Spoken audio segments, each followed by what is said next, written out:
The late Aaron Hernandez, 81 of the New England Patriots, lost his helmet during this play against the New York Jets in 2011. Hernandez killed himself in 2017, and after death his brain was studied based on the pathology report. Researchers said Head had one of the most severe cases of CTE ever seen in someone his age. Getty Images. Elsa, we in an age of heightened awareness about concussions. From battlefields around the world to football fields in the US, we've heard about the dangers of when the brain rattles around inside the skull, and the possible link between concussion and the degenerative brain disease chronic traumatic encephalopathy. A number of high-profile NFL stars have developed CTE, and increasingly parents worry about how concussions may affect their children who play sports. The injury even has become part of popular culture, thanks to the 2015 film titled Concussion, but now a high-powered team of researchers says all that focus on concussions may be missing the mark. It's really about hits. A study published online Thursday in Brain, a journal of neurology, presents the strongest case yet that repetitive hits to the head that aren't concussions, meaning there's no loss of consciousness or other symptoms. That can include headaches, dizziness, vision problems or confusion. To cause CTE, we've had an inkling that subconcussive hits, the ones that don't show neurological signs and symptoms, may be associated with CTE, says Dr. Goldstein, an associate professor of psychiatry at the Boston University School of Medicine and the lead investigator on the study. We now have solid scientific evidence to say that is so, and this evidence, he says, leaves researchers terrifically concerned. The concussions we see on the ball field or the battlefield or wherever, those people are going to get attention. Goldstein says, because it's obvious they've had some sort of injury. We're really worried about the many more people who are getting hit and getting hurt. Their brain is getting hurt, but are not getting help because we can't see the evidence on the outside that their brain is actually hurt. It's a silent injury. Translating Goldstein's concern to the football field, Chris Nowinski, who heads the Concussion Legacy Foundation, says, we see the hard hits all the time, where a guy pops up and smiles and signals a first down, and we think, okay, that hit was fine, but what this study says is no, that hit probably wasn't fine, and that poor guy can't feel the damage that's happening in his brain right now, tracking hits to the head instead. Goldstein says about 20% of known cases of CTE had no record or report of concussion. It suggested that maybe concussion isn't the index or metric that we should be following, he says. Rather, maybe it's something about the hits and number of hits that might be important.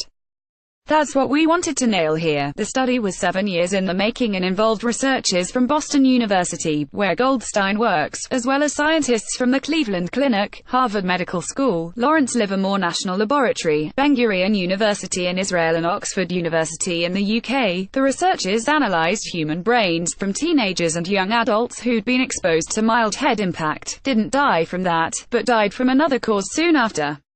They found early evidence of brain pathology consistent with what's seen in CTE, including abnormal accumulation of tau protein. CTE is a neurodegenerative disease characterized by that kind of abnormal accumulation around small blood vessels in the brain. The disease can cause brain cell death, cognitive deficits and dementia. The researchers also conducted experiments that recreated sports-related head impact and military-related blast exposure on laboratory mice. It took us many years to do this.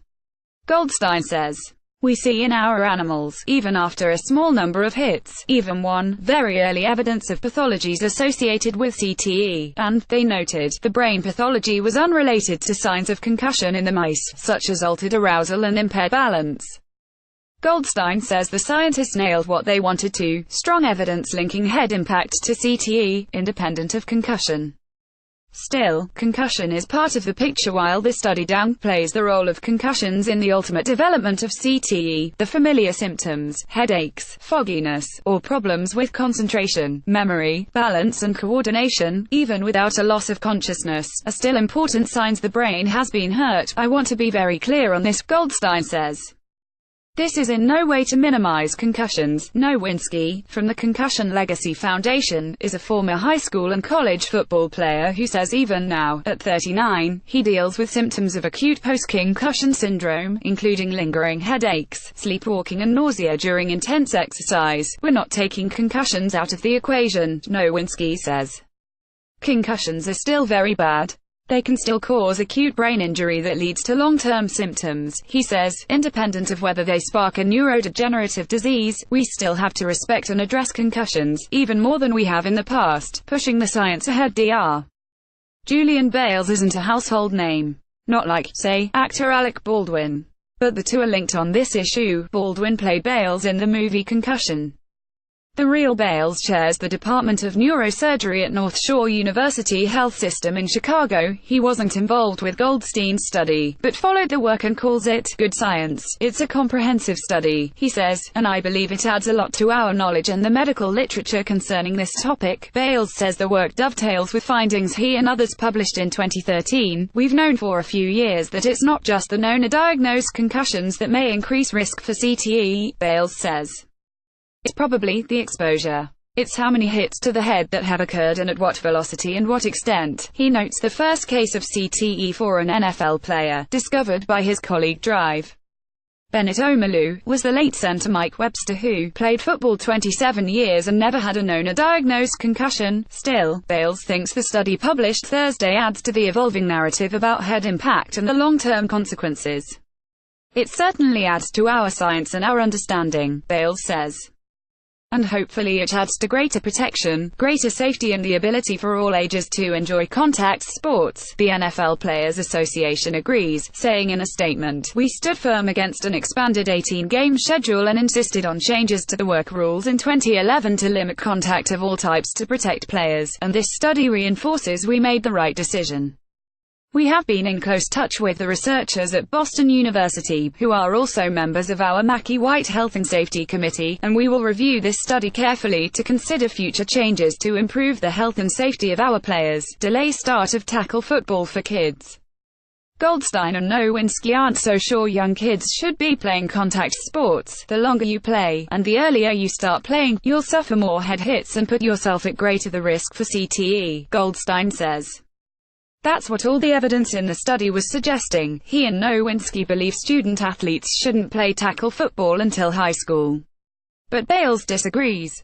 For the past 7 years he's served as the volunteer chairman of the Medical Advisory Committee for Pop Warner, one of the oldest and largest youth football organizations in the U.S. Bales doesn't believe the study offers evidence that early exposure to head hits makes a football player more likely to develop CTE. 6 years ago, he notes, Pop Warner became the first football organization at any level to legislate against having head contact drills in practice. Since that time, from the NFL on down, Bales says, there's been a marked reduction in styles of practice or techniques that lead to gratuitous head contact. And new rules at all levels have helped eliminate egregious open-field head hits or head targeting, he says. Urging kids to play flag football until high school wouldn't actually provide the solution people seek, Bales says. High school is when the real risk to student athletes begins. That's where the players become man-sized and run fast and have high-velocity collisions, and hundreds of them a year, Bales says. As to the question of where to draw the line in terms of what age kids should start playing tackle football, this study doesn't answer that, Bales says. There's been no answer to that question. It's an individual choice. He believes parents and kids need to consider the risks and benefits. Bales thinks playing football before the age of 14 or 15 can have many benefits.